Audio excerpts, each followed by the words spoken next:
Hello, everybody, and welcome to another episode of Birds at the Rodeo. I'm Eric, your resident Eagles fan. I'm Orlando, the resident Cowboys fan. And this is episode 19, 19, coming at you live. We made it. We got a couple more games, and then we made it through a full season. Made it through a full season, man. I guess on that note, thank you to everybody who's been continuing to listen week in and week out. Yep, y'all who we're doing this for. We're doing it to, let y'all know how we feel about everything going on. Right. We do this for y'all support, so that just want y'all to know that means the world to us. Yep. And we appreciate it all. Right, my fault. Shout out to everybody who's been commenting on TikTok. We appreciate the dialogue and the open conversations, even if we disagree, because I disagree with all of you saying that Eli Manning is a Hall of Famer. But I'll leave that alone. Let's get right into it, man. It's going to be a hot one today. Wait, I'm so good. Okay, I know we just said we were going to start with go ahead. But you mentioned that, and that reminded me of a question I wanted to ask you. Go ahead. So, do you think Matthew Stafford is a Hall of Famer? Oh, that is the question, isn't it? Is Matthew Stafford a Hall of Famer?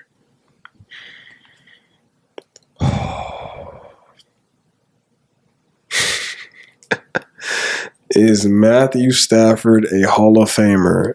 I'm going to say, do I think he's a Hall of Famer? No. Do I think he'll get in? Probably. Do you think, what would he need? He would definitely need another Super Bowl. And so then he'd be Eli Manning. I think Matthew Stafford was a better quarterback I think he has had a better career than Eli Manning. If you take away the Super Bowls. Well, you know me, I'm a numbers guy. I know you're a numbers guy. What are the numbers? Identical? Yeah, they're right in front and behind each other, and all the all-time stats. And Eli has one more Super Bowl. Yeah. Like I said, look. I think, in my opinion, they're equal. They're right at the same. So either they both are, or they both aren't. They both probably will be Hall of Famers. Mm-hmm. Do I think they're Hall of Famers? No, but they both probably get in. Yeah, Eli's going to get in. Will Matthew Stafford get in? Probably. That Super Bowl ring. After the Rams won, man, they was boosting him up like crazy. So yeah, he'll probably get in. Yeah. He'll probably get in. That's a good question, though. Yeah, I forgot what made me think of that, but it was because I knew we had already had our conversation about Eli Manning, right? And then once I just compared the two and saw how they did throughout the careers, I was like, bro, this is the same guy almost. Yeah. No, that's a good question. The trade to the Rams that boosted him because he won off that trade, right. So that talk's been floating around ever since they won the chip back in LA. But literally right before we started recording, you brought up a tweet by a Marcus Mosher. Yes, he is a Cowboys fan. I'm sure y'all probably know who that is.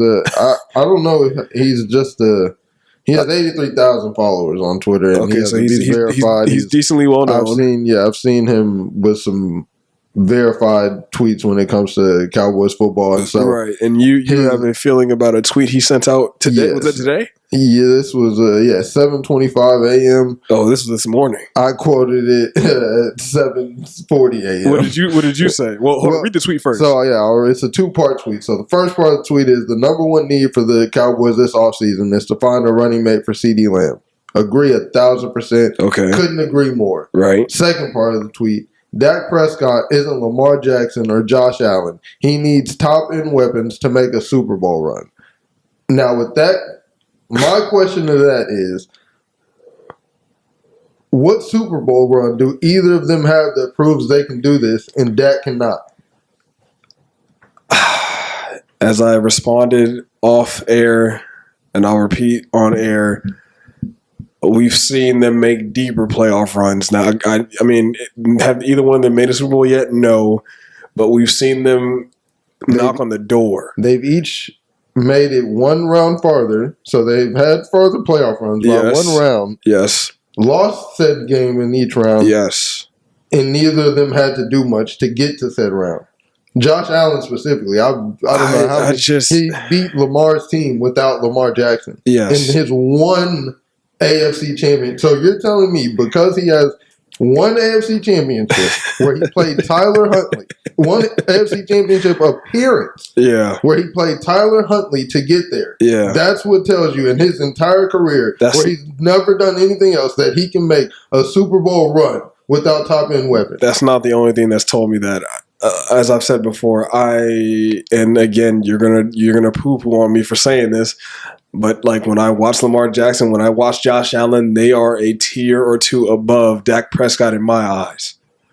Like watching them play the quarterback position, they are a tier or two above Dak Prescott to me, and probably to Marcus Mosher and to a lot of people. I believe in Lamar Jackson. Like I don't think Dak Prescott can carry a team. I think Lamar Jackson can't. Really, let's be honest. Up until this year, Lamar Jackson has carried the Baltimore Ravens. Like his offense hasn't been spectacular. He's been the offense, right? That's a fair statement. Yes, that's a statement. That's a fair statement. His team hasn't been terrible.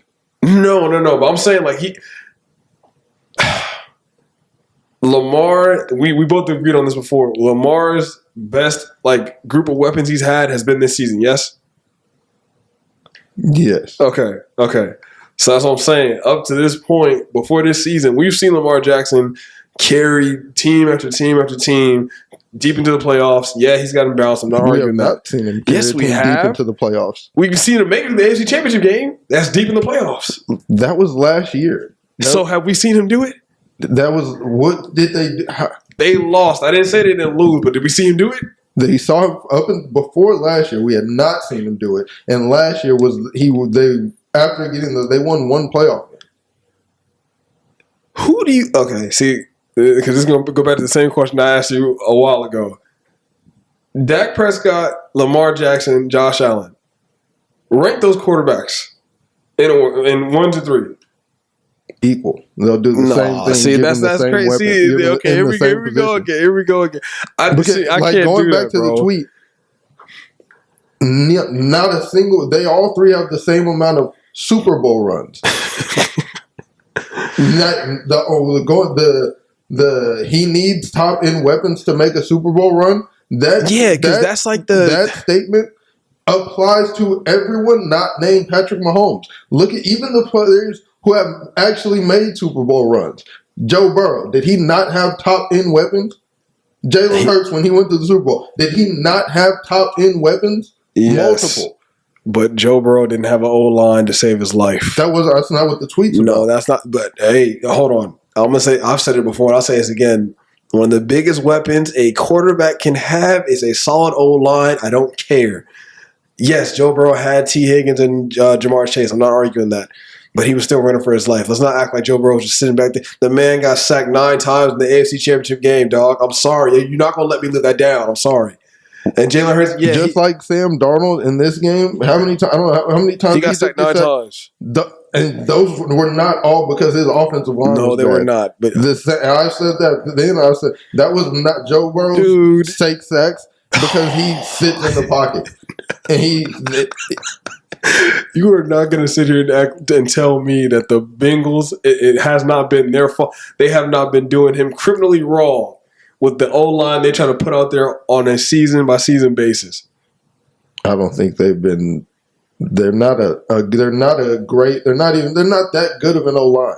But I'm saying specifically him taking as many sacks as he does is not only because it's not only because of it, but I'm telling you right now, I'm gonna say it, watching the Bengals majority of Joe Burrow's run, it is majority because he's had a bad O-line. It ain't like he's just holding the ball too long. Like I'll say, Jalen Hurts, he holds the ball too long sometimes. Sam Darnold, he held the ball too long a lot last night, or not last night, but Monday night. He held the ball a lot. Maybe this is just I think most quarterbacks would rather have Sam or Justin Jefferson and Jordan Addison than a whole bunch of linemen. No, I'm not arguing that. I mean, yes, but you need a good O-line because you can have Justin Jefferson, you could have CeeDee Lamb, you could have Jordan Addison, you could have A.J. Brown, you could have whoever you want. It don't matter if you don't got time to get them the ball. It doesn't matter, right? Y'all got to rebuild the O-line this year. I agree. I'm just saying in terms of the weapons to get the ball to. Yes, you're not gonna do it. You dang sure aren't gonna get. We've seen people make us. We've seen Super Bowl runs with bad O-line play. Yes, we have. We haven't seen Super Bowl runs without top end. That's why I'm okay. Even Lamar that's Lamar Jackson. He's had the worst weapons out of all the people we named, right. And he has the worst playoff record. So let me ask something: if Josh Allen makes the Super Bowl this year, because he doesn't have no one's going to say he has top flight weapons, right? Not this year. That's what will actually get him put on Patrick Mahomes' level, doing things that Patrick Mahomes done. Then you will put him over Dak. Yes, you'll put Josh Allen over Dak. And if these quarterbacks can actually make Super Bowl runs, right? And then I would give them because then I would give them credit for doing these things. But specifically Josh Allen because he doesn't have top end. He doesn't have a top end receiver this year, right? Like I don't think neither does Lamar. I mean, he has a Pro Bowl receiver. Zay Flowers he's really good. Even if they did, if they had Lamar definitely has the best group of receivers he's ever had. Rashad Bateman's finally coming into his own. Zay Flowers is a Pro Bowler. Mark Andrews is a Pro Bowl tight end. He's had Mark Andrews, but he has Derrick Henry, right? Like this is the best offensive group of weapons Lamar Jackson has had. Josh Allen, on the other hand, you got James Cook, 1,000-yard rusher. That's nice. But aside from that, he's also like leading the league in like running back touchdowns. James Cook? Yeah, I believe that. I don't know if he's first, but I think he has like 16. He's like second or first or second or third. No, James Cook's had a really good year. But wide receivers are definitely not.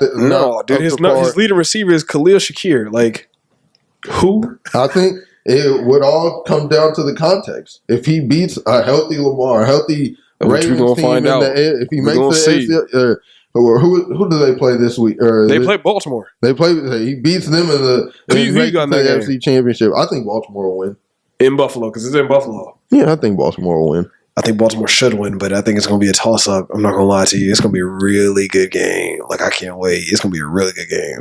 Right, but it's like he beat Lamar Jackson and a healthy Ravens team, get to the AFC Championship, beat Patrick Mahomes, and get to the Super Bowl. Yes, you can't deny that. What I have a problem with is when, no offense to Jalen Hurts, but when you beat Daniel Jones, you beat still on this. Christian McCaffrey at quarterback, and then you're just giving credit for a Super Bowl run as a quarterback. I will say this. Jalen Hurts, he needs A.J. Brown and Devontae Smith. I'm not saying he doesn't. I didn't say he doesn't. No, I think every quarterback needs A.J. Brown and Devontae Smith. I won't even say that. I think every quarter. Here's the thing, right? Tom Brady he had Randy Moss for 1 year. Well, I don't. Right, I put him in that Patrick Mahomes. Okay. That's what I did. See, here's the thing. Status. I don't think. And see, again, me and you, we view quarterbacks a little bit differently. I've seen Josh Allen. I feel like I've seen Josh Allen play at his best. And I feel like his best is better than Dak Prescott's. I feel like Lamar Jackson's best is better than Dak Prescott's. I feel like their best, Joe Burrow, same deal. I feel like their best, it doesn't matter. Not necessarily it doesn't matter, but like who they have out there catching the ball, it matters less. With Dak Prescott, I don't feel like I've seen him make all the plays necessary to win when it matters. In the playoffs, have we seen that? Dak Prescott at his best has played a better playoff game than any of those guys you just named. You want to know why? What will happen when I bring it up? I'll bring up his game against retiring Tom Brady against the Tampa Bay Buccaneers, and people will say, "Oh, well, they were just 8-9." So now who they play in the playoffs then matters. Because I agree, but that's what I'm telling you. His best, is what is their best is only having to score. Like if Dak Prescott could have the luxury of his defense holding a team to a touchdown, he would never lose a playoff game. Who was it? The Steelers. It was the Steelers. There was a stat like Mike Tomlin, like the Steelers' last 6 playoff losses, the defense has given up an average of like 38 points. Impossible to win that way. Right. Dude, but again, like this is just going to come down to innately, like and whether you want to admit it or not, you believe in your QB a little bit, like, and that's okay. Like, you should. I don't. And that's why, and it's like the eye test. I know you don't. I know it's because, like right now, I'm seeing the Dak Prescott hasn't played a game in months. Yes, I'm seeing there are people compare like Jordan Love. I just saw Jordan Love being compared to Dak Prescott. In terms of, did you see that? Is that what people are doing? They're saying, oh, he turned into Dak Prescott. Mm-hmm. What I don't believe in the eye test is because there's too much bias. Like the amount of hate Dak Prescott gets simply for being the quarterback of the Dallas Cowboys. Yeah, it's almost impossible for him to be in anybody's eye test, right? Because. Like he just for the Cowboys quarterback to be Patrick Mahomes would have to come to and it would even then like that's exactly it. The Cowboys quarterback, yes, or I might just I don't even know it. Dak Prescott specifically, yes, is the only quarterback who would actually have to have a Super Bowl run, yes, for them to then be like, give him some respect. He could go on a Super Bowl run, yeah. When other quarterbacks like Dak Prescott have never gone on a Super Bowl run, yes, but for some reason have said, "Oh, this might be the year." What's the difference of me saying, "Oh, this might be the year Dak goes on a Super Bowl run," and somebody saying, "This might be the year Lamar goes on a Super Bowl run," when both of them have 2 playoff wins? I mean, there is no difference. It's just Lamar, dog. Like, we believe in Lamar. Lamar is about to be a 3-time MVP. Like, but that. When the Cowboys believe in stuff, it's delusional. I didn't call you delusional though. But that's the consensus around Cowboys fans. I do not think you're delusional. I get it. You believe in your guy. I believe in my guy. I get it. I get it. I just, and again, like, you know, me and you, we view quarterbacks a little bit differently. I don't believe Dak Prescott. I don't think I think it's a Patrick Mahomes and then everybody else. But I think Dak Prescott is lower on that total poll. I mean, look, I get it, man. I get it. You haven't seen Lamar or Josh Allen do it, so why are we looking at Dak for not having done it yet? I get it. But again, like I said, man, people like we believe Josh Allen and Lamar Jackson are better quarterbacks, are better football players than Dak Prescott. And you don't have to agree with that, but that's just the consensus. But the numbers don't agree with that. And then, what numbers? Their statistics. Like for the careers? Yes. Even their season by season numbers. And then the only thing Josh Allen has done in this NFL that Dak Prescott has not done is make one AFC championship game, one conference championship game. And I will say it 1 billion times. He played Tyler Huntley to get there. So that is quite literally the only thing that supports he's the better quarterback. So you want people to stop putting Lamar Jackson and Josh Allen on that pedestal before Dak Prescott when none of them have done it. Is that what I'm taking away from this? Yes, when they've and Lamar in his defense, he does have 2 MVPs. He does. And he's about to have a third. He's about to have a third, but again, know how I feel about that. The fact that him and Dak were in the 1 or 2, and it's even a debate. Yeah, but you can't take away like Dak Prescott was the MVP candidate. Cool, but you can't negate the fact that he's won 2. Like Lamar, okay, let me ask something. Who's the best player in the NFL right now? Like right now, this season, right now. This season, it's been Saquon Barkley. So you put Saquon over Lamar Jackson? I wouldn't even do that. I just think. Okay, whatever. Saquon's your pick? Lamar's been the best quarterback this season, for sure. In my opinion, Lamar Jackson has been the best football player. But have you ever honestly felt like Dak Prescott has been the best football player in the league since he's been in the league? Last season, he was the best football player in the NFL. He led the league in touchdowns. He was lower on. He was bottom in the in turnovers, had rushing touchdowns, led his team to 12 wins. Yes. I mean, so last year you felt like Dak Prescott was the best player in the NFL. He's literally doing these same exact things that other quarterbacks do that get them the praise and the love. Praise and the respect as a top quarterback in the league. We would never name the other quarterback in the league who led the league in touchdowns and wasn't looked at as a top 3 quarterback. You can go year by year. You will not see. It will always be someone who was consensusly ranked as a top 3 quarterback, top 5 max. Except Dak Prescott. And you think the Cowboys' name stains Dak Prescott a little bit? That, and because the same thing, because I also don't think Lamar gets the same respect that Josh Allen gets. I don't think Jalen Hurts gets a lot of the same respect that I think the black quarterback aspect of it absolutely plays a part in it. Okay. Specifically, like I said, Dak Prescott hasn't played a game in months. Yes. You know who just played a game and put up a complete stinker in his second playoff game, where in the first one he also put up a complete stinker? Who's that? Justin Herbert. Yes. Max, was at one point the highest paid quarterback in the league. Got a $30-something million contract. Yes. I don't know if it was highest at the time. Because that's just how it was up there at the time. But it's crickets. Nothing. Okay. I'm glad you took it there because I wanted to talk about the Chargers. First, I hear you on the black quarterback narrative. I do. See, it's hard for me too because it's like I think Jalen Hurts gets the right amount of respect.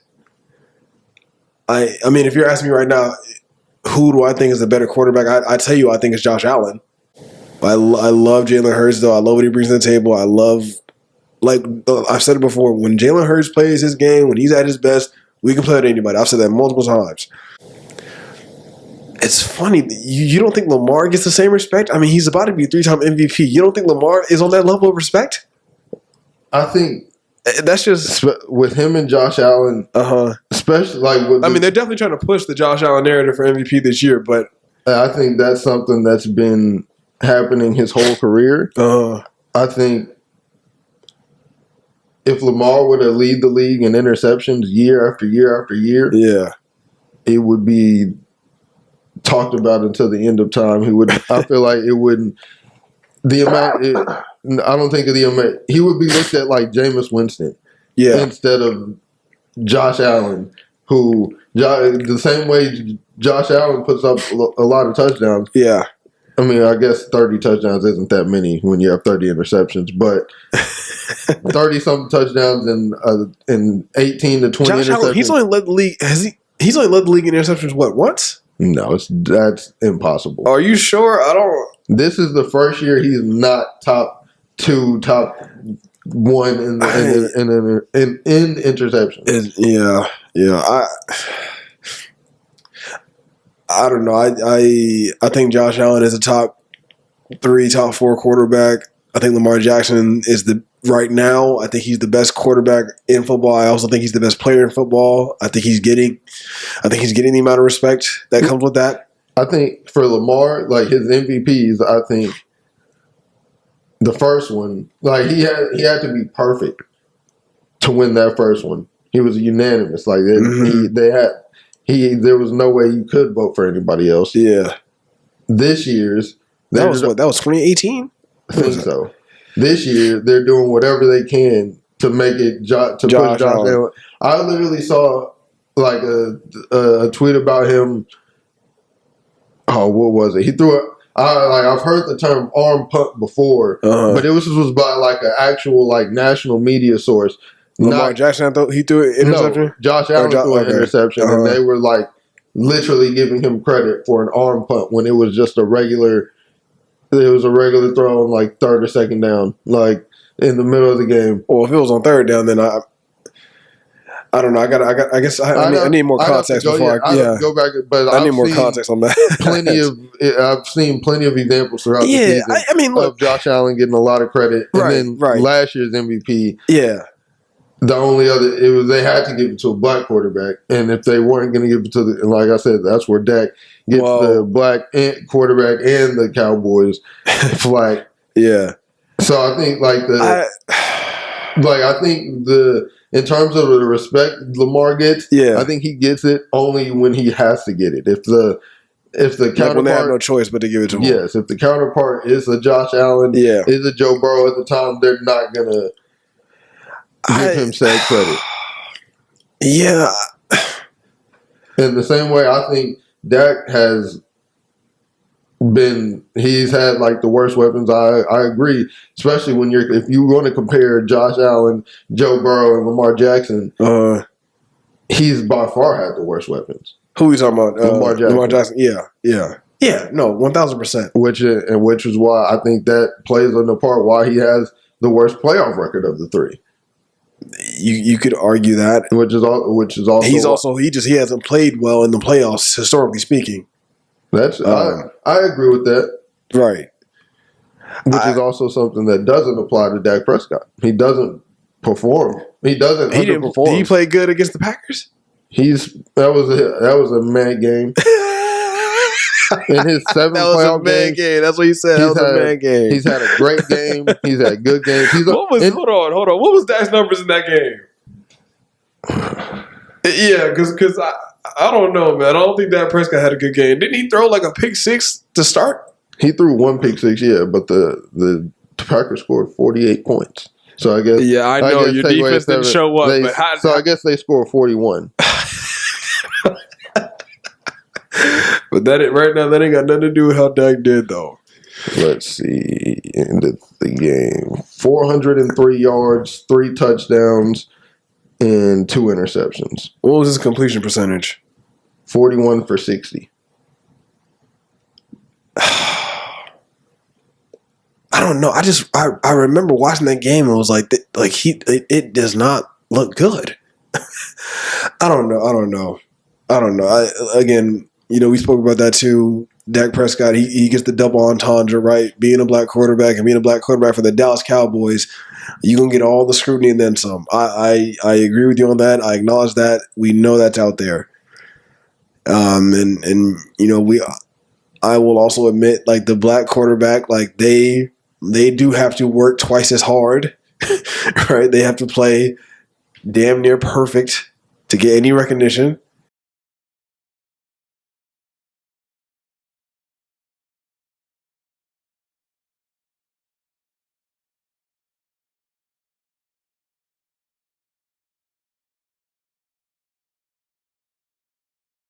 I do acknowledge that, but I think Lamar Jackson gets his just due. I think he forced people to give him his just due, right? Because when he first came to the league, he needs to be a wide receiver, he needs to be a running back, and now fast forward 8 years, he's a 2-time, about to be 3-time MVP. So I think he's forced people to give him that level of respect. But you mentioned the Chargers earlier. I'm glad you brought that up. Yes, Justin Herbert had a stinker. I'm here to tell you all, it is not solely on him. Did you watch that game? Yeah. Okay. Because C.J. Stroud was also having a stinker. But Justin Herbert just refused to get out stumped. Justin Herbert, literally, if it wasn't Lab McConkey, he didn't trust anybody out there. That man needs help. I'm not negating the fact that he played bad. He threw 4 interceptions. He knows it. We all know it. He played bad. Los Angeles. Get Justin Herbert a number 1 receiver. I like Lab McConkey, but I think he's best suited as number 2, me personally. And Justin Herbert needs an O-line, man. All right? You can have Justin Herbert back there. You can have Patrick Mahomes back there. You can have Lamar Jackson back there. But if you don't have a good O-line back there blocking for him, it don't matter who you got back there throwing the football. It don't matter who you got on the outside running routes to catch the football. Justin Herbert needs help. He needs help. That's my biggest takeaway. The Chargers in the offseason, they need to address receivers on the outside. They need to address his O-line. They started it drafting Joe Alt last year. They need to get 5 other guys that can block for him too. Because, man, it is not looking good in Los Angeles. It's not. It's not. That's my takeaway when watching that game. You making that face like you disagree wholeheartedly. No, that was one of the worst quarterback games I've ever seen bad. in my life. I'm not arguing it. I'm not arguing that. I'm just telling you he needs help. He needs help. Yeah, I mean, I don't disagree. I just don't care to give him that grace. Okay. Well, I mean, and that's like my eye test. And now you use the eye test. That's my problem with the eye test. Oh, because in everyone's eye test, no matter what the circumstances were, in a playoff game, if Dak Prescott threw 4 interceptions, he could have been throwing to me and you out there, and no one would ever be like, he needs more help. They would be like, he sucks. Yes. Get him off the team. Yes. And I just don't that's like just my overall problem with sports talk in general. Because I don't feel that way about Justin Herbert. I just don't. What do you mean you don't feel that way? Like, I don't feel like he just sucks to be off the team. But I mean, that was a bad game. It was a bad game. It was also his second playoff game. I just want to. I mean, the first one was bad too. I'm saying he's still. Whatever. I mean, I'm saying that look, if Dak Prescott and Justin Herbert, if they switch spots. Now that was, I would say the same thing. Brandon Staley was his head coach. Need help too. And that was Dak not needs all help. on Justin Herbert. He needs help now. They had one receiver. He should have been fired at that game. No running back. I mean, you have to go down to like no real running back. No, Dak needs help. Justin Herbert needs help. Like, no, if dudes need help, they need help. Yeah. Justin Herbert. Obviously, I was saying that though, dude. Like this whole season, Justin Herbert, he only threw 3 interceptions, and I think he only passed for like 16, 17 touchdowns. That's the one drawback with Jim Harbaugh as your head coach. I know personally as a Michigan fan, that's your one drawback, right? Because everybody now is talking about, JJ McCarthy and what should Minnesota do? Like, do they move off of Sam Darnold? Do they give JJ McCarthy the keys? And like everybody's like, well, like we don't even know how good JJ McCarthy really is. I know how good JJ McCarthy really is. I saw the talent. The thing is, Jim Harbaugh loves to play smash mouth football. He loves to run the ball. He loves to run the clock, and he loves to play smash mouth defense. That's what he loves to do. And I mean that works in college. To be honest, I didn't think we were going to win a national championship like that, but we did. And it was really just we had Blake Corum back there, we had Donovan Edwards back there, and we had play action. Right, JJ McCarthy. Every now and again, he would need to make a play or two, and he would. Mm-hmm. But it wasn't like we told JJ McCarthy to drop back 30, 40 times a game and make plays. No, that's not how Jim Harbaugh operates. I think he's going to need to change that a little bit, especially being in the NFL, right? It's a passing game. It's a passing league nowadays, man. So, yeah, I think Jim Harbaugh is going to need to evolve a little bit as an offensive coach. And I mean, dude, you have Justin Herbert back there, dude. Like, use him. You know what I'm saying? Like, get him some guys and use him. Dude, Justin Herbert can launch that thing like 85 yards easy. All right, he's super talented. He needs guys and he needs more coaching. They got Greg Roman as the offensive coordinator. I don't like that because that just reinforces the smash mouth football mentality. So I think Jim Harbaugh needs to evolve in his coaching a little bit in terms of what he wants out of his offense. And Justin Herbert, he'll learn from this, man. He's still super young. He'll learn from it. And like I said, hopefully they get him some more receivers and some O-line to actually block for the man. Because again, you could be Patrick Mahomes back there. It don't matter, dude. If you're running for your life, if you only have one read and your one read is Ladd McConkey, all due respect, it's only going to get you so far. Yeah, it's only going to get you so far.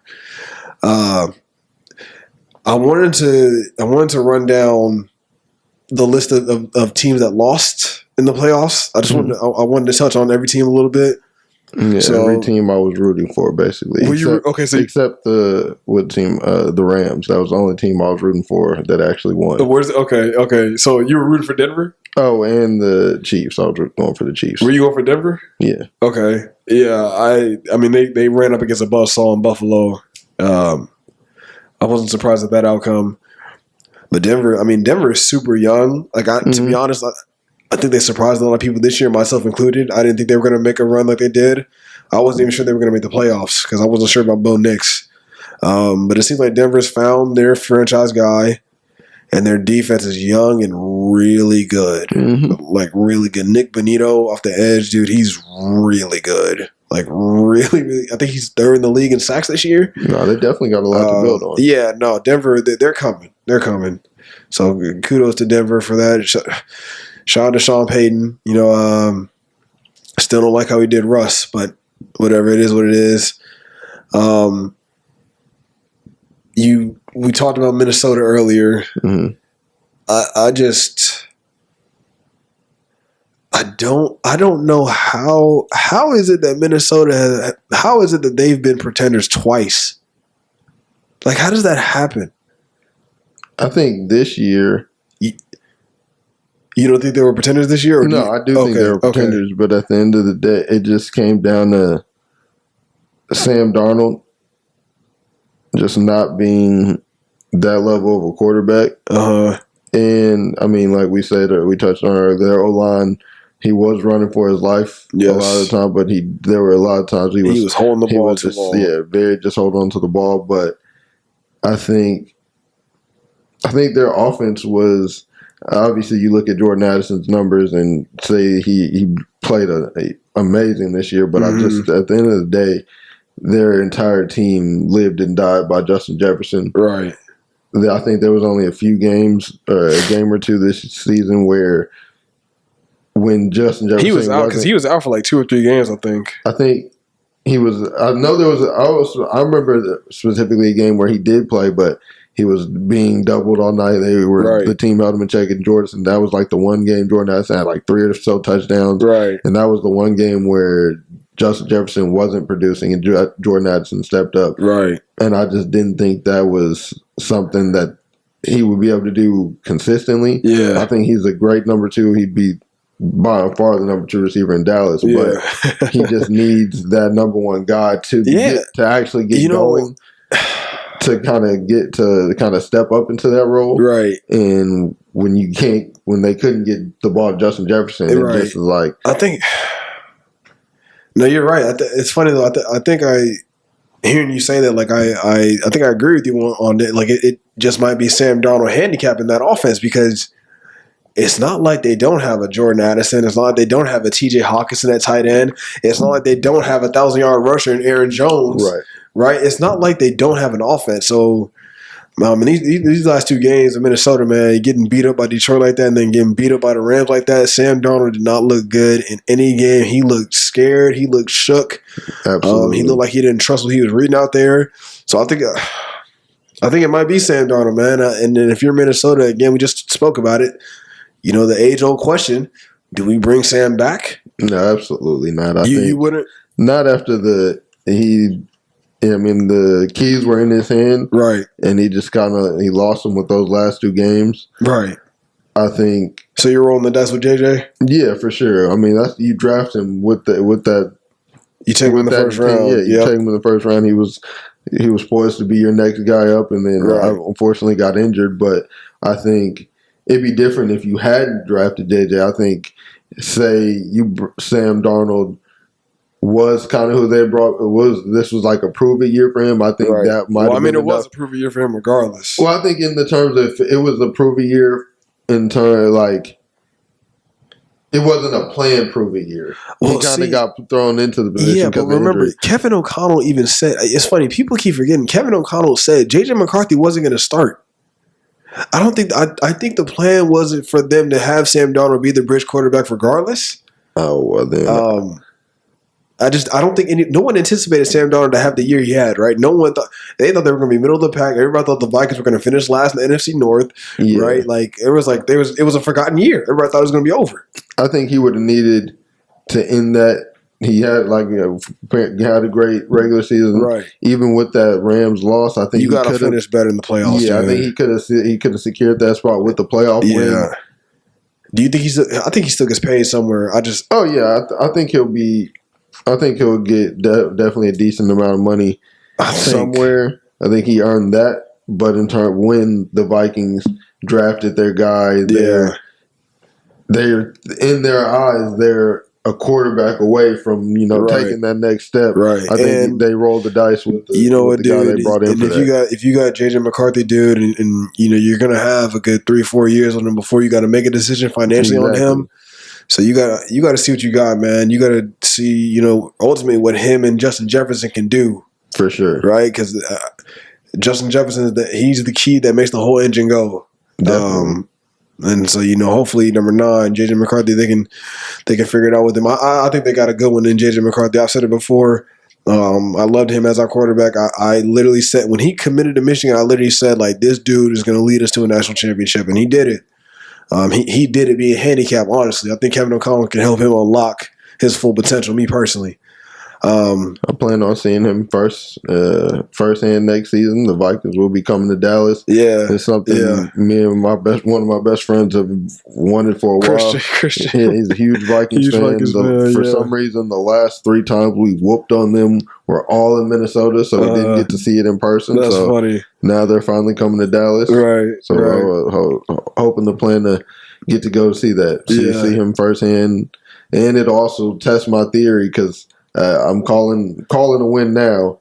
It'll test my theory that no matter what, like I've said multiple times, some teams just have each other's numbers, and I think the Vikings are that team for us. We've beat them with Andy Dalton, we beat them with Cooper Rush, and in a season where just like this one, where they were a top team in the NFC, 13-3. Of course, us, the Eagles, Cowboys being one of the 3 teams that beat them that season. Obviously, we kind of saw that they were pretenders, but across the league, that's not what it seemed like. They were 13-3. Dak Prescott beat them 40-3. Mm-hmm. So that just kind of proves my theory, has supported my theory that some teams just have other teams' numbers. So next season we'll see that. It'll be another team, another game against them. We don't know. In January of this season, we have no clue what next season will be, and I'm still thinking that we'll win that game. Just like we beat Tampa Bay this year, I think that's another team whose number we just have as of recent. Right. So that's just the things going on in my head. I think it'll be exciting to see. Yeah. No, it'll be a good one. JJ McCarthy will finally make his NFL debut, and we'll see how that looks up in Minnesota. Moving on. Also, I haven't been to a game in a couple years, so it'll be nice to get back. Fun fact: I have yet to be to an NFL game. I have yet to go. Need to make that happen. I would be down to go to a Cowboys Eagles game. I just want we probably need to go. It makes sense. I just want them to be competitive because for some reason the last 2 seasons it's been. I remember because the last game I went to was the Cowboys Eagles Christmas Eve game. Yeah. But that was the season where y'all won the first game against Cooper Rush, and we won the second game against Gardner Minshew. Yeah. And then last season, I mean, it was both games were more competitive last season, and Jalen and Dak played in both, and we won 1-1. And then this season was obviously just terrible, but for us, I would just want it to be. I wouldn't want either team to be terrible. Yeah. You want us both to be in the race, in the playoff race. Speaking of our division, though, the second best team in the division currently, Washington, the Commanders, came into the season. I thought they were going to be the second best team in the division. I thought Jane Daniels was going to be nice. I didn't think he was going to be this nice, but I thought he was going to be nice. I did have them making the playoffs, but man, dude, like watching them play right now, specifically Jaden Daniels, like it's almost like he's flowing. Like it doesn't even feel like the moment's too big for him. Like it's like this is the playoffs, but he's just like cool, calm, and collected, like nobody's business. I didn't really see that. You didn't? Oh, what the heck? you don't feel like you watched that because I didn't really see too much from him that really impressed me in this game. Not even numbers wise, but I'm like he just plays with a calmness and a poise. I feel like that it's just. This isn't even me going because I don't know what his numbers really were in this game. I'm just trying to just going out. I guess my eye test. What I saw, there was nothing. Oh, now he's using the eye test because I don't really remember his numbers. So I mean, so like you don't watch him play and think like, man, this dude is just like so locked in. Like it's like he doesn't get rattled. If it doesn't feel like he gets rattled like at all. I mean, I guess I haven't seen him be rattled too many times, so no, I wouldn't. That's not said. I don't see that. Yeah, I don't see him like be rattled. Yeah. So yeah, no. It just to me, he's playing with a level of calmness, a level of poise that can, in my opinion, I'm not gonna lie, Detroit should win. But if Washington can hang around, I think they can still win. Oh no, I think I think they can still win. I didn't say they're gonna win. I just said I think they can still win. They still wouldn't even get there. Against Tampa? Yeah. But you know what? Like, as the game progressed against Tampa, like, Washington, I don't know. I just feel like Washington kept, like, tightening their grip on it. And then Baker's fumble, that like, capped it all off. I don't know, man. I'm just saying, I really think if Washington can keep it close, I think they can make it interesting. I'm not saying they're going to win flat out. I'm just saying. No, I don't think they have the ability to really keep it close. You don't think so? Defensively, no, I don't think they can really stop the Rams' offense, the Lions' offense from scoring. And well, here's the question: if Washington gets rolling, can Detroit's defense stop them? Yes. You think Detroit can stop them with third and fourth stringers in the secondary? They've stopped better players. They've stopped better offenses. Are we talking about the Vikings? They just shut down two way better receivers than Terry McLaurin and but we both just chalked that up to partially Sam Darnold, laying a goose egg. He did play bad, but I think that kind of equals out. I'm telling you, dude. I don't know. Maybe I'm crazy, but I'm not gonna lie. I think Washington can make it interesting. I'll be honest with you. I think they can make it interesting. I don't really see that happening. I think their defense is better than people give it credit for, and I think if Washington can keep pace with Detroit, they can make it interesting. Detroit should win. I'm not saying, I'm not saying Washington's going to win. I'm just saying if Washington can keep pace, I think they can make it interesting. I just don't see it. You don't see that? You don't see the scenario in which that happens? No, I've seen Washington lose to Cooper Rush. I just don't. I think those guys. I think they're a step above pretenders. Yeah. What the Vikings were. Oh, hold on. Yeah, they're not. I mean, Washington's ascending. Yeah, they're ascending. I think y'all had to try to leapfrog Washington next year. I think that won't be too difficult. Okay, I thought I was going to say. I was like, do you disagree? No. I definitely think they earned their spot as the second best team, even with the loss to us. But I still think we won't. You think y'all will have a quick bounce back? The Cowboys. We have the pieces we're in position to have a quick bounce back. It depends on whether or not the right decisions are made. And let's go ahead. Okay, there we go. Hey, let's talk about it. The elephant in the lobby at this point. The Cowboys have let go of Mike McCarthy. They've relieved him of his duties. His contract expired. Thank goodness. It's the head coaching search is on. Right. The names I've seen, Deion Sanders, obviously we've all seen that. I've seen Deion. I've seen Robert Saleh. Mm-hmm. I've seen Leslie Frazier. I don't know if you've seen any other names on your end. Yeah, I've seen the same names, obviously. Have you seen anybody else? In terms of who y'all looking at or who they've interviewed? Well, I think Saleh's the only one. He's the first interview. I think it's tomorrow. And I think that's the only one that's even been confirmed as an interview. But let me ask you something.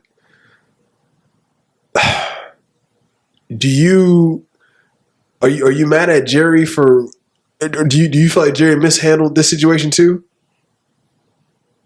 Because remember, you don't. I don't think he mishandled it. I just think. I don't think it was mishandled or handled well. I just think because remember last week Chicago wanted to interview Mike McCarthy, right? And he said no. Mm-hmm. He waited. He twiddled his thumbs. He waited 5 more days, and then he let his contract expire. Well, but by that, I'm just saying, like I feel like by this point, it feels early in like the coaching cycle, right? But like.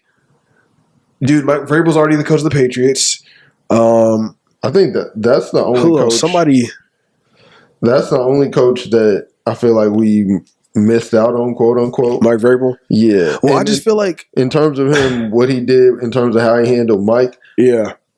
Only reason I don't think it was bad in terms of like bad business practice, like he did Mike dirty, is because I wasn't even going there with it. Well, I just think, in terms of because I think the plan was to bring Mike back. They just they tried. They couldn't agree on a They contract just didn't extension. agree on a contract. Yeah, extension, I want like because by this point, dude, like most guys are kind of like it's in that space of like, all right, like me personally, I feel like Aaron Glenn is going to go to the Saints. I feel like that's almost a done deal.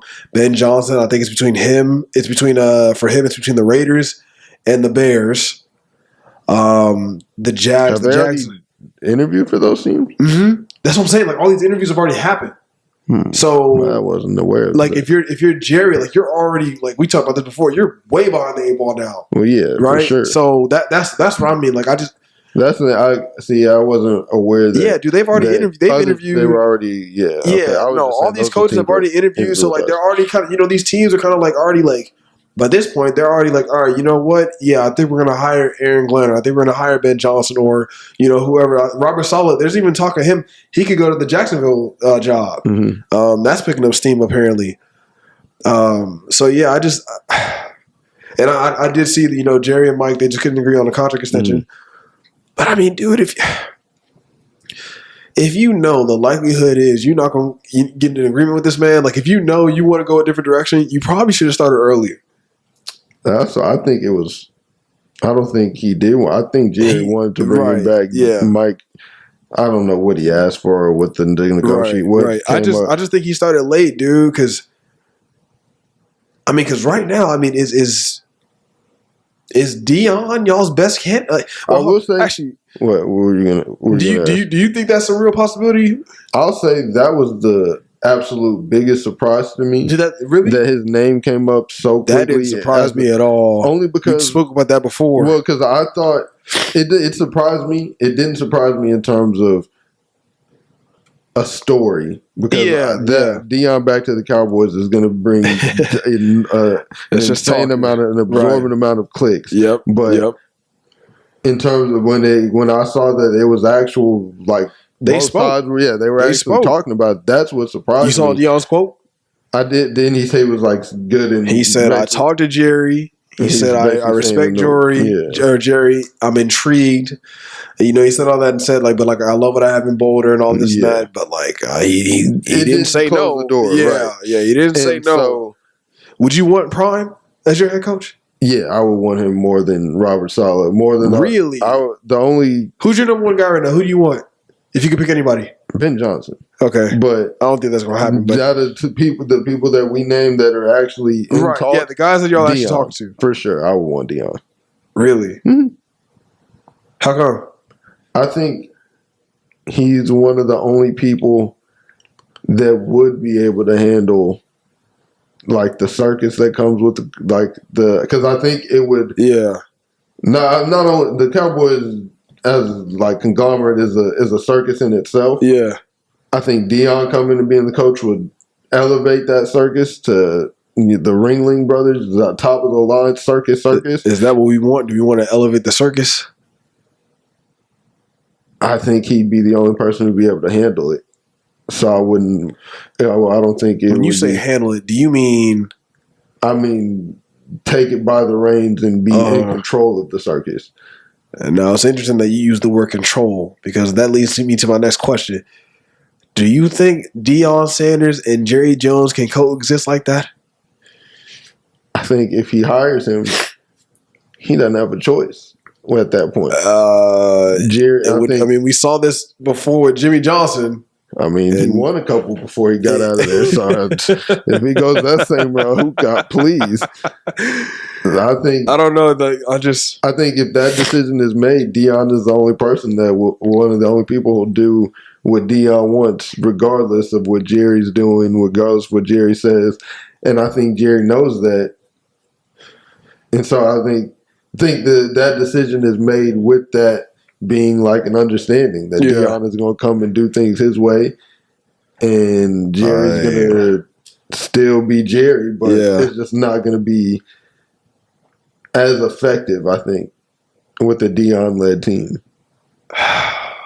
Like Deion, Deion is. I think he's a really good leader of men, especially being. I think he would just have that respect of not only just being a great leader of men, just someone who's done it. Yeah. At the not just at the highest level, but at the highest level of the highest level. He's one of the greatest of all time. The greatest cornerback ever. And so I think that just comes with a different level of respect, especially from football players. There's a different like brotherhood that's the code that they live by. So I don't know. It'd be a show for sure. It'd be a show for sure. I just don't know if it'd be a good one or a bad one. I mean, I don't see how he can make it worse. I say that. Let me knock on wood. Yeah, I mean, you say that, but I don't know. It's going to be interesting, very interesting to see who y'all end up, bringing in to run this thing next. I'm seeing names like Jason Witten and Kellen Moore. I've seen, yeah, the Kellen Moore I've seen. But what I've seen more with Jason Witten is I've seen it because, there's been talk, and I don't know if y'all have like requested to interview Pete Carroll yet, but like there's been talk of like if y'all were to hire a Pete Carroll or, if Bill Belichick were to say he nixes North Carolina and comes to y'all and Jason Witten would be named as head coach in waiting. Apparently Jerry Jones has an affinity for Jason Witten like nobody else's business. And I don't. How about that, man? You want your old Pro Bowl tight end to take over one day? No, he hasn't earned it. I know he's a high school football coach. They just won state, but it's a local private. Someone might hear that and say, "Oh, Texas high school football." No, it's a private. He won at a private school. Like I'm pretty sure they were like 1A, 2A, or if that. So you're not here for the Jason Witten head coach in waiting talk right now? No. If he were to. Even if he were to go the Deion route to where he was coaching at a high school, Deion coached at a private high school. Yep, if he were to then high school he started. Yeah, literally. If he were to then go to coach a D2, he doesn't even have to go to D or what was Jackson State? They're not D2. That's just a SWAC school, right? Yeah. So if he doesn't even have. Even if he were to go coach a D1 like Colorado somewhere, if he were to earn that spot, take over them, and then prove he can win, prove he can. So you're not here for the Jeff Saturday model. No, absolutely not. Absolutely not. Yeah, no. And I think that goes back to we've talked about it before, but we were talking about black quarterbacks, the black coaching experience. Yeah, Jerome Mayo got done dirty. Exactly, Jerome Mayo. That's exactly why Aaron Glenn, he literally said, "I'm not interviewing with the Patriots after that." Yeah. Which I guess they got their guy. So, but when you look at Deion Sanders, not only he's had to earn it at every level, but he's also been told he couldn't do it at every level. Yep. And then you hear names like Jason Witten. And it's like, oh, he's automatically about to. Yeah, and I mean, it hasn't happened. It's just talk. But if it were to happen, we know what the deal is. It wouldn't be surprising, and if it wouldn't be the first time. There's a lot of nepotism in the league. Yeah, we know what the deal is. Yeah, man. No, it's gonna be very interesting to see who the Cowboys bring in to lead this charge next. Yeah, I don't know. It's crazy because like the names is a pretty wide range, right? You got Deion Sanders, Leslie Frazier. I was surprised to see his name. Former Minnesota head coach, former Bills defensive coordinator. Like I was very surprised to see his name. I know Rex Ryan. He was out there looking for the Jets head coaching job. He interviewed for the Jets again. I don't know if he's trying to make a comeback. Maybe y'all interview him too. I don't know. To me, at this point, I feel like Jerry has to cast a wide net and just see what he catches, right? Because I mean the options are kind of limited. We can pick anybody. You want an offensive guy, yeah? Yes, yeah. Or I would be okay with the defensive guy, but then who we get at offensive coordinator is gigantic at that point. Right. Well, speaking of coaching, Pittsburgh Steelers, their season is over once again. Mm-hmm. Do you think Mike Tomlin needs to be done in Pittsburgh?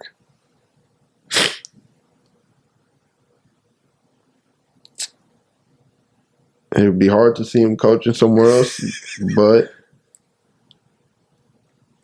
I'm a person I like to keep the same injury. No other coach will be given that amount of grace for this long off the back of one Super Bowl win. No, I can't think of another. Do you think he needs to be gone? Yeah, it'd be hard to see him coach somewhere else, but. So what do you say to the folks that say he hasn't had a quarterback? What do you say to that? Because those are the Mike Tomlin defenders. It's not false, but yeah, I feel like especially because at the same time they've still been a playoff team. They still haven't had a losing season. No. So it's like the fact that he was able to do that without a quarterback. Yeah. I mean, it's either I could understand them moving on, but at the same time, what he's built there with the legacy he's still that he's leaving. Yeah. They kind of Tomlin and the Steelers go hand in hand. So I mean, the Steelers, they've only had 3 head coaches in their history. Yeah. So 3. Yeah, that's why I could understand. It'd be different. Like you said, it'd be he doesn't have. It'd be different if he had teams who were supposed to be succeeding and they just weren't. Yeah. Well, here's my thing. I hear you on the not having a quarterback since from when Ben Roethlisberger's last year up until this season. Kenny Pickett, not good. He was involved in making that pick, by the way. Whatever. Just want to throw it out there. He drafted that quarterback. Let's just throw it out there too. But this year, I mean, you started off with Justin Fields. He wasn't playing great, but you were still winning. You won 3 out of your first 5 games. Russell Wilson got healthy, and Russell Wilson started off balling, right? And then the offense got stagnant. George Pickens got hurt. Offense got stagnant. You trade for Mike Williams. You barely use him. Mm-hmm. I don't know why. Why trade for somebody if you're not going to, you know what I'm saying? Why trade for a receiver if you're not going to use them? Yeah. Whatever. You have Arthur Smith. You bring in Arthur Smith as the offensive coordinator. We all know Arthur Smith is not a good offensive mind. Yeah. We saw what he couldn't do in Atlanta when you had Bijan Robinson, you had Kyle Pitts, you had Drake London, you had Tyler Algier. You couldn't do anything. You had Kyle Pitts had 1,000 yards receiving as a rookie. He hasn't touched that since. Literally. I don't understand that. Everybody wants to talk about because he was the offensive coordinator in Tennessee when he had Derrick Henry and A.J. Brown. I think it's pretty easy to put up numbers when you have Derrick Henry and A.J. Brown, don't you? Mm-hmm. Right? I think he gets a pass for that a lot. Mike Tomlin brought in Arthur Smith. All right? So I'm asking you, I'm looking at Mike Tomlin well, what kind of offense do you want? Because the Steelers have Pat Freiermuth. They have Darnell Washington. They have 2 really good tight ends who you could use in the middle of the field. But they don't attack the middle of the field because they don't use the tight ends. Right? That's what I watch. That's what I take away watching the Steelers. And I told you before early in the episode, their defense has given up an average of 38 points in their last 6 playoff losses. Yeah, that's true. Just in their last, they lost 5 games to end the season. Right? Doesn't matter who your quarterback is. No. If you're giving up 38 points, yes, you're not gonna win. Okay, so Mike Tomlin, are you looking at Terrell Austin, the defensive coordinator, and saying, dude, you gotta go? Right? That's another thing too. I was speaking about this with I can't remember, but I was talking about the Eagles, and this is part of the reason why I love Harry Roseman so much. He sees holes in the roster and he addresses them 2-3 years in advance. We drafted Cam Jurgens, Jason Kelsey's replacement, 2 years before he retired. We drafted Jalen Carter 2 years before Fletch retired, or 1 year before Fletch retired, right? Harry Roseman, he sees the needs coming and he addresses them immediately, right? The Steelers, dude, you need to find Cam Hayward's replacement because he's on his last leg. Mm-hmm. T.J. Watt, he still has a few years in him. He's still, one of the best players in the league, one of the best edge players in the league, but he's getting older. He's not getting younger, and his injuries are starting to pile up. Definitely. Right? Minka Fitzpatrick, I don't know what's going on with him. He's kind of having a down year ever since they traded for him. I don't know. Oh, and their second corner, right? Because they drafted Joey Porter Jr. last year. He's their number one, but their number two corner, they've just been putting a band-aid on that position. They traded for Dante Jackson. He was okay, but he was starting to get burnt towards the end of the season. Najee Harris on the offense. I mean, they didn't pick up his 5th-year option. He's about to be a free agent. I don't know what their plan is there. Their O-line has not been that good, right? So, like, you have all these holes, and I'm looking at Mike Tomlin like, why haven't you addressed these? Like, why haven't you tried to figure it out? Right? So, to me, these are all fair questions. And, with that being said, again, as great of a coach as Mike Tomlin has been, this is a results-oriented business, and if I'm the Steelers, I'm definitely at the very least asking the hard question of what have you done for me lately? Mm-hmm. Yeah, I feel that. And you've done nothing but, stay 500 and get bounced in the playoffs. That's true. You know what I'm saying? So I think Mike Tomlin, I think he can still be a head coach. I'm not saying his time is done, but dude, you gotta look at yourself in the mirror hard. 2010 was a long time ago. You know what I'm saying? Like, you gotta look at yourself in the mirror hard. That's crazy to say. 2010 was a long time ago. I mean, 14 years ago. Jesus. 15. Oh my God! Yeah, you're 15 years ago. My gosh. Yeah, I don't know. Mike Tomlin, is that somebody you'd be interested in if he became available? Oh my God, Deion, get out of here. Mike Tomlin would be my number for sure. Word, okay. He's one of my favorite coaches in the NFL. Would you want him over Ben Johnson? No, I'd want Ben Johnson. Just what I've seen. So Mike is number 2. Yeah, what I've seen from Ben Johnson offensively is just beautiful to watch sometimes. Now, remember though, he's never been a head coach. That's true. That doesn't mean that'll translate over. I think he'll be a good head coach, but just keep that in mind. Well, I think as long as he's taking control of the offense. Yeah, but being a head coach ain't just about taking control of the offense. Well, yeah, but that's what Brandon Staley was an elite defensive coordinator for the Rams, and then he went to the Chargers and was words I can't even say on here. I remember there was a point where his defense, like they were given, like their point differential in terms of points scored and points given up was equal. The Chargers defense was a top 5 defense the season prior to him getting there. After he left, they were like 30. They were like 30th. It's crazy. And you had Derwin James, Khalil Mack, Joey Bosa. I know they're older, but like Khalil Mack just came off a career year. Like, yeah, no, dude. I'm just saying some dudes are better off as coordinators. That's all I'm saying. That's true. No, yeah, I definitely would be interested in Tomlin if the Steelers moved on. No, you'd have to trade for him, but I mean, you're cool giving up. I mean, you probably have to give what, a first. Oh no, I don't want to trade for a coach. Absolutely not. Absolutely not. That's what you'd have to do, though. I'd rather have Deion than trade for Mike Tomlin. Okay, so you that's the threshold. You're not trading for a coach? No, absolutely not. I wouldn't even trade for Ben Johnson right now. That's hilarious. If he was signed to the Lions, they were like, trade us a first round. No, absolutely not. Because we need our first rounders.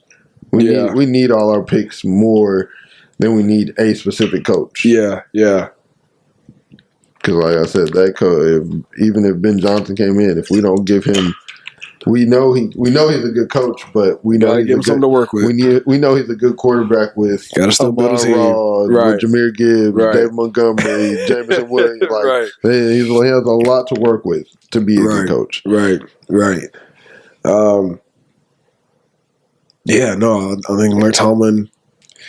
I just think the question needs to be raised at the very least. I think Pittsburgh needs to take a good, hard, long look and ask themselves what direction do they want their franchise to be heading in, because right now they're just spinning in circles. Right. They're just spinning the block.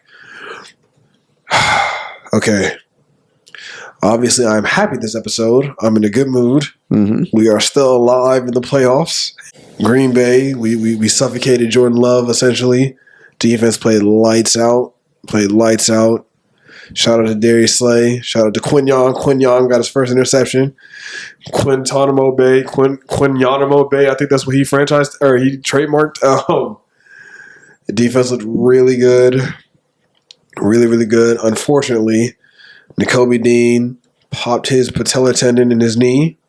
He is done for the season.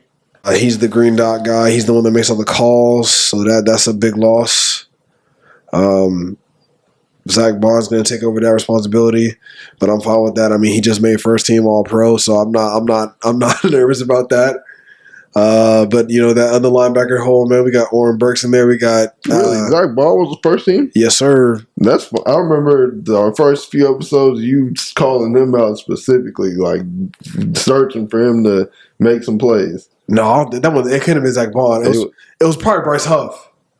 It was definitely Bryce. It was definitely Bryce. I was like, no. Zach Bond's been our guy all year. I've said it. Zach Bond needed to be a first team All Pro. You said Zach Bond was the best. You literally said he was the best addition to the team. I said, yeah. No, exactly. You said Saquon was the best, like splash, the big name. Zach Bond. Okay, yep, I got absolutely. the name mixed up. My bad. No, you're good. Yeah, no, Zach Bond, much well deserved. Him and Saquon, first team All Pro. Howie Roseman, do your job, lock up Zach Bond. You know what you got to do. Because he was only on a 1 year deal. Right? Yeah, dude, he was a special teamer before he came here. It's crazy. But yeah, no, man. I mean, you watched the Green Bay game? Mm-hmm. Yeah. No, we did our thing. We handled our business. Offense, I will say, we got to shake off the rust. I know Jalen's been out the past couple of games, but we got to shake off the rust. We got a very tough Rams team coming in. And it's funny though. This playoff run, we're playing teams that we've played in the regular season. Mm-hmm. Remember last time we played the Rams, Saquon went off for 255 yards. So, right. what I'm expecting is a game in which they're going to key in on trying to stop Saquon early and often.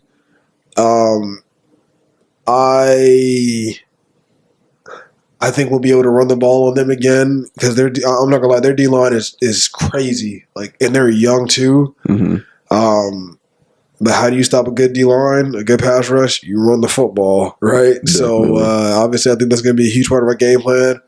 Jalen Hurts, though, he's continuing to not turn the ball over. He's playing good football, but like we've got to get the passing game going more. He's got to shake that rust off.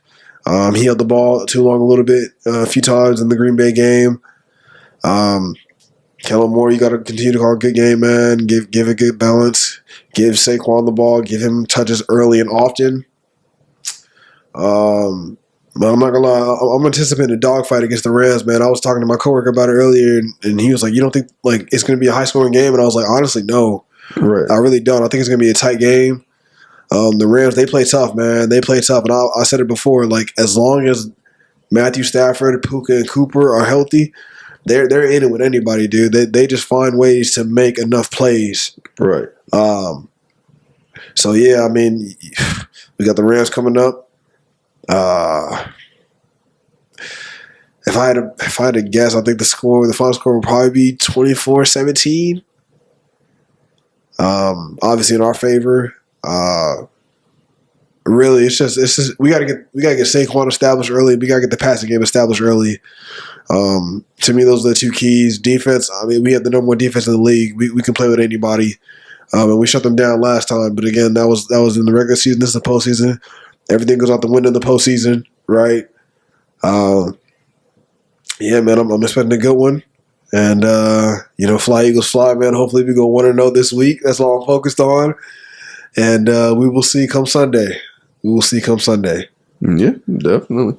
I mean, definitely got y'all's work cut out for you. But, yep. Well, I guess we'll see what happens. Literally, it's the playoffs, bro. Like everything's out the window. Everything's out the window. We're gonna find out. Any given Sunday. Sunday. And at this point, I mean, all the teams are good. You don't really make it to the second round. Yeah. You've already weeded out all the pretenders. Yes, exactly. Hey, there you go. We're gonna fast forward a little bit. Next Monday, the College Football National Championship will be played against Notre Dame and my arch enemy, Ohio State. Texas, y'all let me down. Oregon, y'all let me down. Marcus Freeman, you have one job.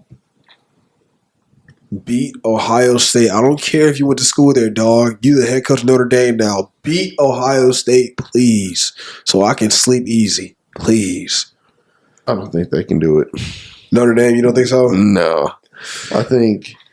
Oregon just got embarrassed. It was a lot worse than it looked. And it was horrible. Yeah. It was horrible.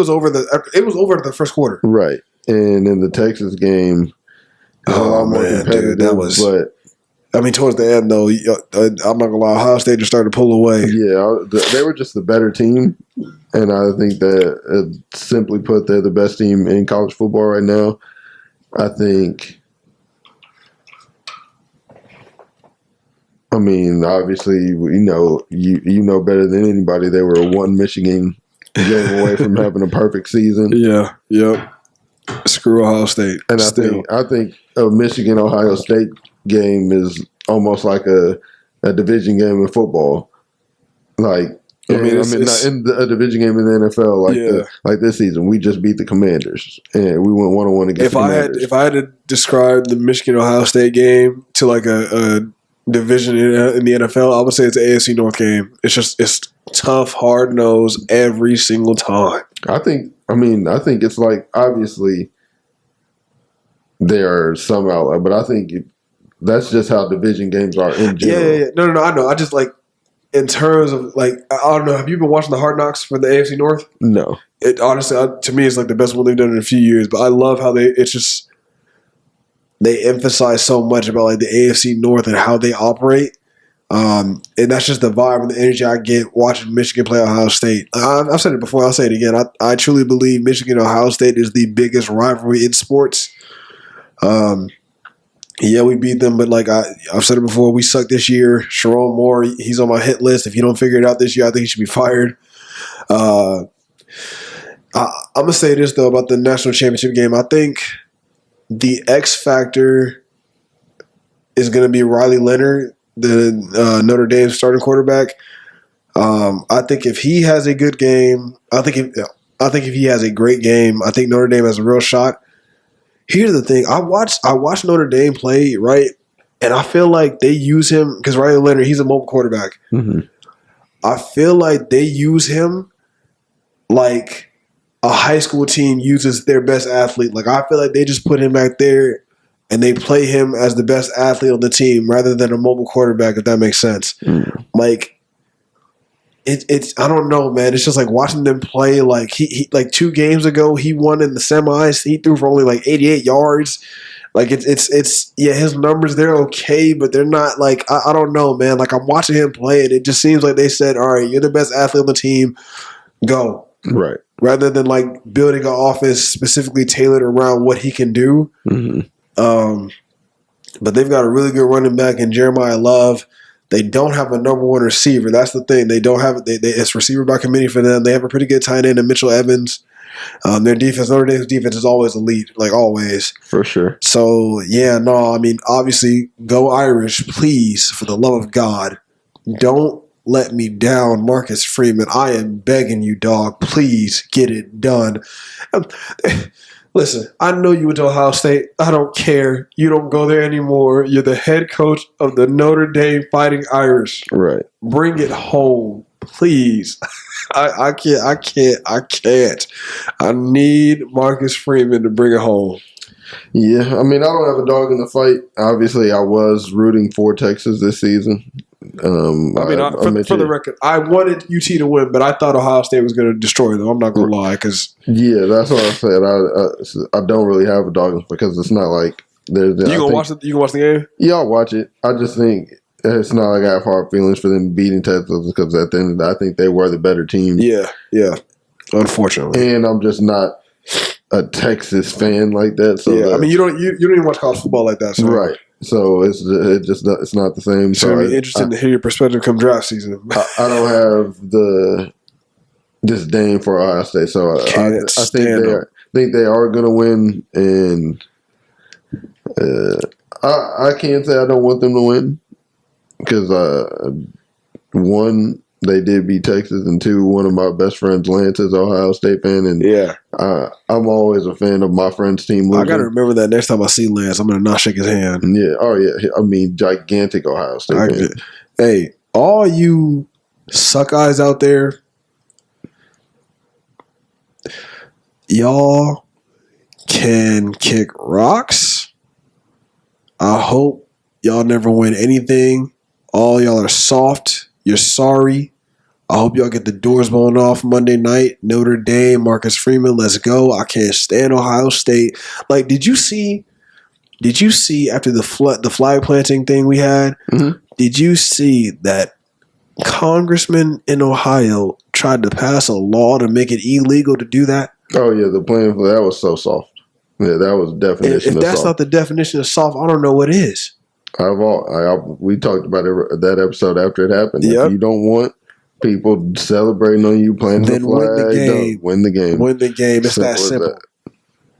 Screw Ohio State. I'm not going to say what I want to say on here, but screw Ohio State. Y'all suck it. I hope y'all lose Monday night and for the rest of your lives. I can't stand none of y'all.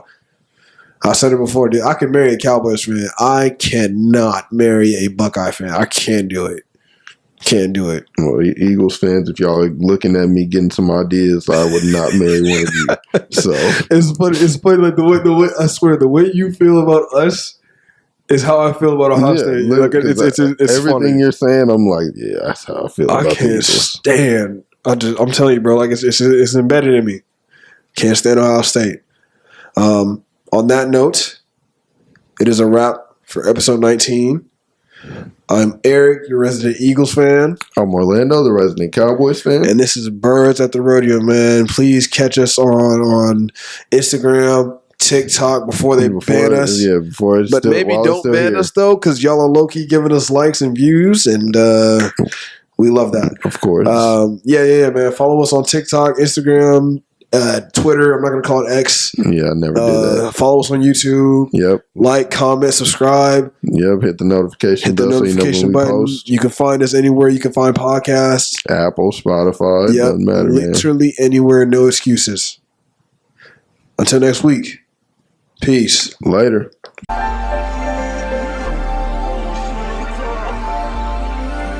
Jamal with a stroke of genius.